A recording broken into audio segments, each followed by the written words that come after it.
Babacar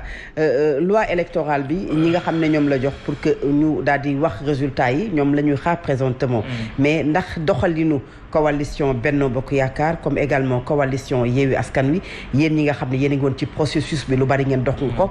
doon ngeen xaar loolu même si on dit que politique la ñu nekk ku ci nekk peut-être da ngay xëcc sa bopp mais fi ñu toll tey est-ce que waroon na kenn ku ci nekk di xëcc mbir yi di ko féetale sa bopp sans pour autant attendre. waaw Fatou Abdou laaj bi am na solo. mais dama bëggoon commencer juste par féliciter la société civile ci seen taxawaay ci processus bi. parce que boo xoolee à travers le collectif des organisations de la société civile muy COSC li nga xam ne le professeur Babacar Gueye moo ko jiite et puis mu regroupé beaucoup d'organisations 3D RADDHO dañu defoon benn mission d'observatoire ci élection yi. mun naa ne sax avant ñuy dem le 31 juillet boo xoolee processus bi mu démarré boobu ba léegi. Société civile moo ngi woon di suivre donc je pense que c'est l'occasion également de les féliciter mais aussi di féliciter l'administration en charge d'organiser les élections parce que aussi xam nga à chaque fois bu ñu demee ci élection bu administration organisée s'il y a des manquements ñun on n'hésite pas à monter au créneau pour dénoncer à chaque fois que ñu dem ci bureau gis que ni enveloppe bi dafa manqué wala am na ñoo xam ne peut-être seen bulletin fekk ñu ko ci bureau yi société civile daf ko yàgg dénoncé. yenn bureau yi nga xam ne également dañuy ñëw fekk mu yéexu ubbi wala yoo xam dañu doon dem ba 10 heures gis ay bureaux yu ubbi donc yooyu yëpp je pense que ni société civile daf ko doon dénoncé donc cette fois-ci même s'il y a des incidents mun nañ ni pratiquement incidents yoo xam ni c'est un peu en fait c'est mineur et je pense que tey tous les acteurs que ce soit politique ou bien société civile ñun ñëpp d'accord nañ que ni élection yi par rapport ak organisation bi en tout cas déroulement scrutin bi am nañ ci satisfaction donte nag am na yenn yoo xam ne c'est à améliorer loolu bëggoon naa ko wax. beneen bi sa question bi dafa am solo c'est vrai parce que sama ñaari grand yi wax nañ ko monsieur Babou ak monsieur Guèye les acteurs monsieur Dame. non pas monsieur Dame Dame. waaw doy na. ah d'accord. dans les rédactions en général on. voilà donc Dame wax na ko ak sama grand Serigne Saliou. c'est-à-dire que les acteurs politiques ils sont dans le rôle. pratiquement boo xoolee maa ngi fàttaliku am na seen benn naataango bu mu lire bi benn Bokk Yaakaar génnee def déclaration à minuit ne ñoom ils ont tant de départements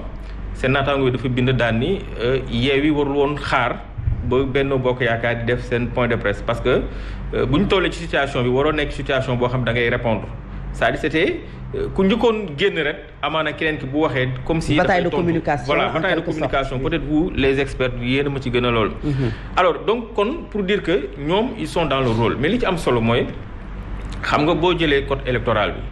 c'est-à-dire foofu aussi je pense que ne après dinañ ci gën a waxtaan parce que délai yi dafa gudd déjà après dépouillement tous les procès-verbaux dañ koy jox la commission départementale de recensement des votes et que tey je pense que nous avons 46 commissions au niveau interne ak 8 commissions yoo xam dañ ko jagleel diaspora bi 8 commissions yi ils sont logés au niveau de la cour d'appel commission bu nekk je pense que y a 3 magistrats ak la Sénat plus représentants des partis les commissions boobu dañ naan la am nañu droit def seen liggéey ba mardi démb à minuit ñoom bu ñu paree également jébbal ko la commission nationale moom mooy publier les résultats provisoires commission nationale bi également dimanche ba vendredi xam nga loolu aussi délai bi boo xoolee dañ naan ko dimanche ba vendredi à minuit ci ngay door a rendre li nga xam tey moom mooy les résultats provisoires et ce n'est que des résultats provisoires parce que automatiquement après daf koy jël jox ko conseil constitutionnel après bu ko joxee conseil constitutionnel war a xaar juróomi fan pour xool ndax dina am ñoo xam ne dañuy contester la régularité des opérations électorales parce que bu amee également conseil constitutionnel aussi le conseil est obligé de saisir toutes les coalitions dans un ñoom aussi ñoo am délai wu 3 jours pour mën a def seen mémoire conseil door a loolu donc loolu également je pense que ni délai la yoo xam ne comme ni ñu ko waxee jàpp naa ni délai la yoo xam ne délai yu gudd la maintenant li ci am solo mooy comme ñun ñëpp on a fait le constat te jàpp que ni délai yi gudd na war nañ ko mën a réduire je pense que ça on peut le faire man li ma gëm mooy bon dans les grandes démocraties ça se voit c'est-à-dire que à 48 heures du mën nañu am li nga xam tey mooy résultat yi parce que c'est des procès-verbaux yi ñuy constater automatiquement da nga koy joxe ñu recenser pour mën a publier li nga xam tey moom mooy résultat yi maintenant nag les acteurs politiques man d'accord naa ci lenn ok mën nañu génn wax ne man maa gagné tant de département wala kii ne non man maa am lii mais en tout état de cause dama jàpp que ni warul am benn dose de manipulation tant que c'est des déclarations qui sont saines tant que c'est des déclarations yi nga xam ni respecté na li nga xam tey moom mooy chiffres yi jugee ci procès-verbaux yi loolu y a pas de problème parce que man Fatou Abdou lenn moom gëm naa ko man dama gëm ni Sénégal franchement gëw ma ni mënati nañ fii truquer li nga xam tey mooy élection en tout cas parce que y a les mandataires qui sont là Sénat est là ba pare c'est des procès-verbaux yoo xam ni même commission départementale bi dafay afficher ay PVM commission nationale bi également parce que y a 2 commissions kenn ku ci nekk da ngay afficher li nga xam moom nga yor donc gëw ma ni commission départementale bu dee mën na afficher résultat yoo xam ni dafay nekk en contradiction ak lii commission nationale bi di joxe parce que en tout état de cause conseil constitutionnel moom mën naa ne sax joxewul résultat parce que moom daf koy rendre officiel mais le travail c'est les commissions ñoom ñoo koy def départementale et la commission nationale des votes mi ngi koy wax bataille de communication certes pas doré que ne politique la nekk mais bu ñu gisee une situation bi nga xam ne dafa tendue parce que processus électoral bi gis nañu li mu jur ci Sénégal manifestation sanctionnée par peut-être manifestation dafa jur ñu ñàkk seen bakkan ñu ñëw première conférence de presse jóge ci coalition Benno Bokk Yaakaar est-ce que mënul woon nekk source de violence maanaam li yee fitna ci réew mi parce que quelques heures après la Yewwi commencé ñoom également di xupp xam nga li fekk ñi ngi nekk résultat mu nekk li ñuy wax ci tubaab enjeu politique suñu système des na xam nga démocratie yi ñuy wax ni yëpp seen i délai ñoo gën a gudd fopp mais ñi koy joxe muy institut de sondage yi liggéey ak média yi bu ñu ko waxee du ñu xaar sax da ngay gis koo xam ne day toog ci téléem ñuy joxe ay résultats mu jël téléphone am woo adversaire am. félicité ko. ne ko gagné nga. gis nga moyens yi ngay wax yi ma la doon wax ne pour les médias tey yow Fatou Abdou sa émission bi man nga joxe résultat officiel yépp te doo dem cour ba doo laajte kenn procès départementaux yi bu fekkoon fu ci nekk sa yaa nga fa am sa benn reporter mu jox la chiffres yi nga compute ko léegi fi nga toog sa téléphone man nga xool Sénégalais yi dans les yeux ne leen nii lay demee te du dañ mukk loolu mooy tax soxlaatuñu politiciens di jëkkante soxlaatuñu benn camp di jëkkante foofu la ñu war a yegg mais dama yaakaar ne aussi màgg doomu aadama comme ci les systèmes dañuy am fu ñuy déparé am lu ca topp ñuy màgg ba yegg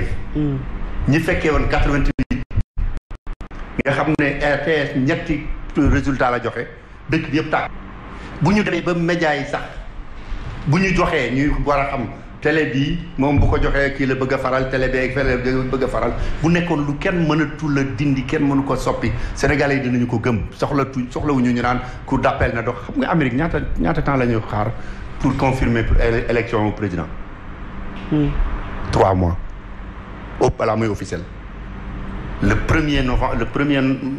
mardi du mois de novembre la ñuy wote ba janvier ñu door a dem congrès certifié ko officiellement ci nga nekkee président mais ki nga gagné sax da lay daal di jox ay bureau ndax wóor na ko ne li ñu wax li machine yi génne du dañ daf lay jox bureau jox la ay clé nga commencé tànn say ministre commencé tànn say chef d'agence parce que yegg na fa mais bëgguma gudd mais am na loo xam ne bëgg naa ko ci wax ne yaakaar ne moo ñu mën a yóbbu ci loolu politiciens yi frilosité bi mën na wàññiku comme système bi mi ngi gën a fiable de plus en plus même yéen ñi doon suivre affaire débat yi ci code électoral bi moi je parle pas du fichier je parle du système électoral de manière générale il suffit que ça vienne de l'opposition pour que les gens du pouvoir disent je ne suis pas d'accord avant même d'entendre ce qu'il a dit il suffit que ça vienne du pouvoir pour qu'ils disent je ne suis pas d'accord. Rupture de confiance là amante wuñu non c'est la faiblesse voilà. Je pense aussi en partie c'est la faiblesse de nos élites qui doivent contraindre les politiciens à ne plus raconter des histoires bu fekkoon ne am na li ñuy wax ay think tank yoo xam ne dañu gëstu moyen dama lay jox exemple Inde ay mallette la ñuy wotee sa empreinte digitale moom ngay wotee ci benn mallette bu nekk sur lien cellulaire ñu centraliser ko immédiatement à 20 heures résultat yi génn te du tey da ngay ñëw rek amul ay jël ay bulletin jël ay kéeg da ngay ñëw seet ki ngay woteel fingerprint bi nga teg ko ci mallette yi computer ko ci saase donc ñi nekk ci société civile ak ñi nga xam ne ce sont les médias ñoo war a defi seen i recherche aussi contraindre les politiques que bu ñuy débattre ñu débat yu sérieux lu mënatu la am kenn waratu ci débat sàcc élection ba leneen di xewaat seen mu mëne mais nag affaire bi c'est comme le gendarme et le voleur dañuy daxante rek bu ko gendarme bi jàppee bu beneenee mu jéem a jaare beneen bunt parce que 93 yaa ngi fàttaliku dañu ne woon 2012 code 92 c'était le code consensuel c'est avec ce code consensuel qu'on a la crise post-électorale la plus grave de l'histoire du Sénégal vous vous souvenez? Si, tout à fait. L'assassinat de Babacar Sy. code bi ci boppam définirul clairement kan moo war a joxe résultat yi loolu moo indi woon crise bi moo démissionné le président Kéba Mbaye ba ñuy soupçonné maître Seyna dafa ko bëgg a jox Abdou Diouf soupçonné maître Wade moo ko reylu nangam mais loolu moo tax les élites sénégalaises dañu war a jël débat technique yi moi je suis sûr que aujourd'hui ñiy voyager lu bari xam ngeen ne aéroport yu bari boo demee doo jaar sax ci agent muy jël sa passeport di tamponné ak yooyu da ngay taxaw mu photo facial ambassade bi yónnee woon na visa bi mu la joxoon ba pare boo taxawee mu jox la kayit bi nga jox ko immigration gën dem sa yoon buñ mënee def loolu ni banque yi demee ba wóolu boo joxee sa carte d'identité kese ñu génn xaalis jox la xam nga génn xaalis moom banque du ko def caaxaan lu tax yegguñu ci wot boo xam ne da ngay ñëw rek joxe sa carte d'identité nga voté dem sa yoon techniquement technologie bi mën na ko xam nga technologie li mu du defuñu ko pour ku am xam-xam technologie ku amul xam-xam a tax ñu def millions wu sénégalais yi nga xam ñaata nga ci mën a jox bi tey ji ne ko mu defal la les 4 opérations ci papier mais ñoom ñëpp ko mën a def ci seen portable cela veut dire que technologie yeeg na foo xam ne les élites de nos pays ñoom ñoo war a forcer les politiciens parce que politicien ne bouge que quand il est forcé opposition comme pouvoir. Voilà. C'est clair